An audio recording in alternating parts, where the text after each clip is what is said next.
Alright guys, we're back with another video posing session with Qui-Gon Jinn, and I want to have a lot of fun with this guy, so I've got him posed up with Attack of the Clones Yoda, because I thought, honestly, what other prequel figures do I actually have in the collection that would make sense to do this? And honestly, other than Darth Maul, yeah, we don't have Mace Windu, we don't have, I don't know, we don't have a Episode 1 Anakin with a pod racer. That would be freaking sick.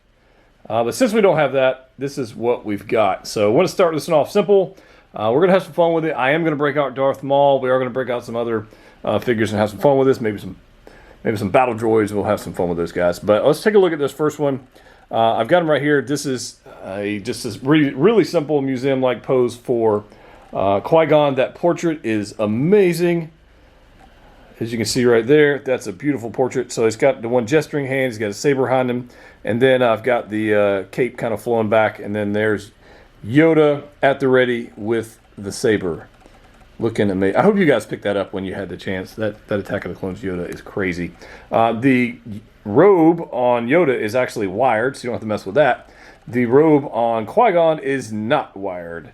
So I'm using one of my posing hacks to go along with this. And it's not difficult, but I actually added a wire to make that one. Give it a little bit more motion. And stay tuned for a 1/6 scale toolkit video coming out. Hopefully this weekend. We'll see how that goes. But this first pose, again, just something super simple. We're definitely going to get more dramatic and more dangerous as we add more and more figures. But there's the first one. Hope you guys like it.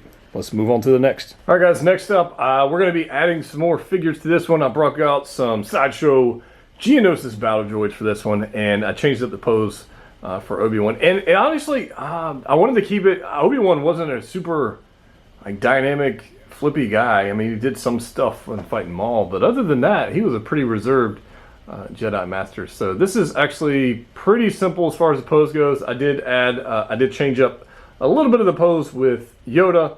And then, obviously, we added some battle droids. So we'll have to see how this pose little session goes together, because there might be some more action, I guess. But there's Obi-Wan right there. Simple pose. Nice that the robes didn't really hinder him getting his elbow up to be able to hold the saber with two hands. So that's pretty good. The one problem I have with this one is, I guess, more or less the expression.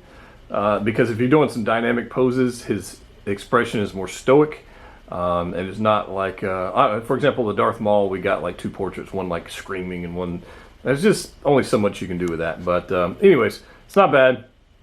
You can see there the hands, and then I did have that one foot just kind of back angled up, and I've got pretty much every balance on the front left foot, which honestly he's fallen over a few times, but I think that works. And then if we move over to Yoda, which, if you guys missed out on this Yoda, I think I said it earlier, I'm sorry.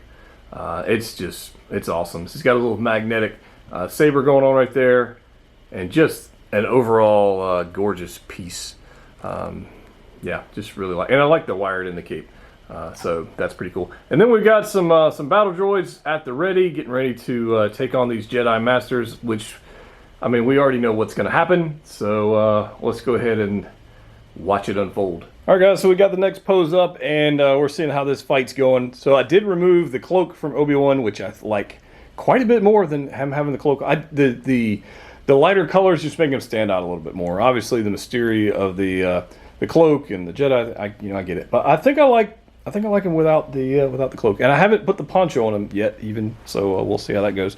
But I've got Qui-Gon here in a pretty straightforward pose with his little Jedi Force pushing hand. He doesn't have a lot of hand options as far as that goes, but he's got two Force wielding hands. I guess one for a mind trick, and one for I'm going to call it a Force push, because that's what we're going to do here.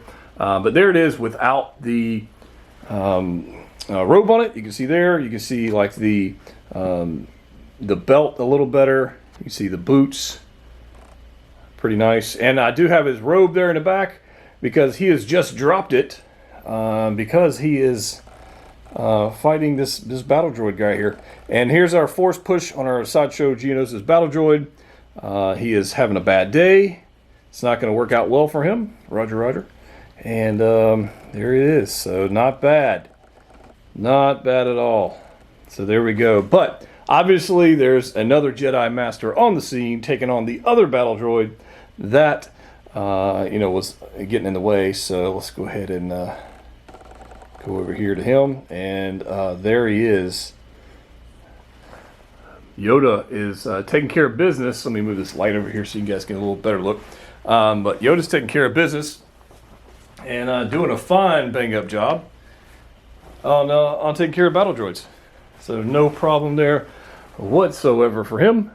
And I've got him on this battle droid here going backwards. I actually have him on the Darth Maul stand because the Yoda stand was just not quite big enough for this. But I kind of dig this, and I've got his little robe kind of flapping in the wind back there. And there he is. Boom. Battle droid having a bad day. So there you go. Pretty fun stuff. So the scene overall looks something like this. And yeah, I hope you guys like it. Again, having fun with your collection is the whole point with these things. At least for me. That's how I like to have it. So we are going to break out the poncho at some point. We are going to break out some other figures. But I think the fight scene between Qui-Gon, Yoda, and some battle droids, I think that one's over. So let's go have some fun and see what we come up with next. All right, guys, so the next pose up, I did put the poncho on there. We'll take a close look at it and kind of talk a little bit about the process of throwing that thing on. But we'll go ahead and zoom in here on Master Qui-Gon. And I dig this. He's got the communicator in one hand, and I think it looks out pretty well. I do want to point out one thing. Because I had the head tilted on one of those poses, the hair on the left side is raised up a little bit because I had his head looking to the left. I do think that will go back over time, but that's just part of it. I probably can heat that back up and it'll go back to where it wants to be. But when you have hair like this, if you have them pose at a crazy point I left it there overnight. That's kind of what happened with that. So if you're curious about how long that took, that's what it was. And it kind of, holds the pose, I guess, if you will. But the poncho is actually very nice. I really do quite like it. And one of the things I wanted to make sure I did with the poncho is I wanted to make sure, I'll zoom in here, it's going the right direction. So you can see it's on going to his left, our right, on the front, and you want to make sure the back is also going there and putting in little folds and stuff. So I don't claim to be the best poncho, jacket, cloak poser out there. It's not the easiest thing to do and does take time, and honestly probably another 20 minutes or so would make this look a bit better, but I just don't have that kind of time for this video. But this is it's actually quite nice. You do have to take the head off. His hands go through two little slits in the poncho, and then you just kind of put the head back on and you're good to go. But I do like this. I think it's a good look. I think I like this look quite a bit. I might leave him in this pose, this look for a little while, and then we might have him just without the cloak and just the normal Jedi stuff while he's fighting his next villain. But I like this for a museum pose for a prequel figure. I dig it, and I hope you guys do too. The feet, I just got a little bit of a front right knee bend going on there. Most of the weight being on that back left knee leg. And that's what we've got going on. So, hope you guys are liking this. And let's move on to the next one. All right, guys. So we got another villain up in the house. We had to break out DX-17 Darth Maul from the Phantom Menace to go along with our Qui-Gon. Now, there are some issues with Qui-Gon. I gotta point out. One, the fabric material, as you can see, because of the material it is, you're seeing a lot of creasing going on. When you bunch it up, repose it, whatever else, you've seen some creases. Now, I think a little bit of steam action will probably get that out. Definitely get that linen effect going on with a bunch of creases. The other thing is when I took the head off to get the poncho off, I noticed a mark on the neck, and there's a slight rub mark from the paint on the hair on the neck. Now it is hidden by the hair, but I think that's worth noting. And I don't know if I did it, if it was there, and I don't know, but it's there on the neck, and it's not major. I probably can get it off, but that is something worth note when putting the hair on and off. That's just that happened. So that's a little unfortunate for sure. There's Darth Maul staring down. But you can see like the material stuff kind of going there. But, alright, we're not here to talk about that, but I didn't want to give you that warning. So here we go, guys. Darth Maul versus Qui-Gon Jinn. And the limited nature of Qui-Gon is going to be kind of interesting to see a fight between these two guys. Darth Maul will do anything you want him to do, just about, within reason of a 6-scale figure. But Qui-Gon's definitely a good half-inch taller than old Maul here. You can see it there from that angle. He's a good half-inch taller, so the scale-wise makes sense because of Liam Neeson. And I think these two look pretty solid together. Although I still like the poncho look. I still really like the poncho look. These two guys are having a nice little battle. Now, the posing-wise, this guy, the limited... I guess let me put it, the hands that come with Qui-Gon limit the poses you can do because they're so specific. Sometimes it's good to have specific hands, gesturing hands like he has, but it'd been nice to just have some normal, like relaxed hands. That would have been actually kind of nice to see, but we don't see that with Qui-Gon. So I'm still on the fence whether or not people should or should not get this figure. If you're a fan of Menace fan, if you're a prequel fan, then obviously I think you get it. But I don't know that it's like a must-have figure, and I would say that now. And then, of course, when it sells out, everybody will be like, "It's a Grail! I gotta have it." It's it's one of those things. I don't see that at this point in the process. But at some point, it will sell out, and if we inevitably get an Episode 1 Obi-Wan Kenobi, then everybody will want this figure, and it will be sought after, just like Dark Side Anakin. So there you go. But there's these two guys. Get ready to face off, having a little battle, and let's do one more pose, and we'll wrap this video up. All right, and just like that, we have Qui-Gon versus Darth Maul. I spent a good amount of time messing with Qui-Gon to figure out, how I was going to pose this guy fighting Darth Maul, and honestly, I was frustrated. I was actually frustrated with it. I don't get frustrated with figures too often, but I was frustrated with this one.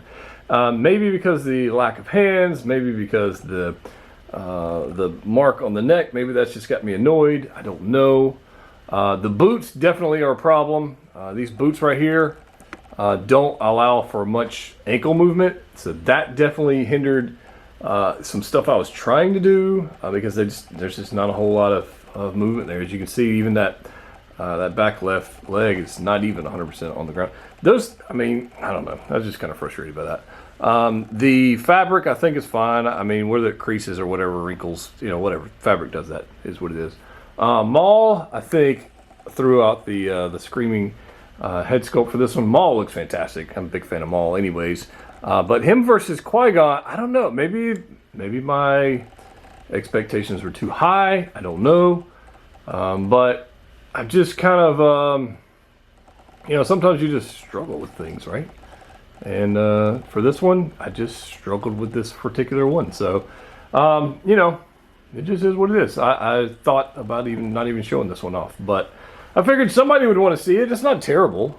It's not terrible. It's just not the best ever. There's Maul back there. But I wanted to showcase some of my frustrations with this particular figure. I think the portrait is beautiful. I think the tailoring is beautiful. Having issues with that. The mark on the neck kind of annoys me, so I may contact Sideshow and say, hey, can you send me another one? And they probably will.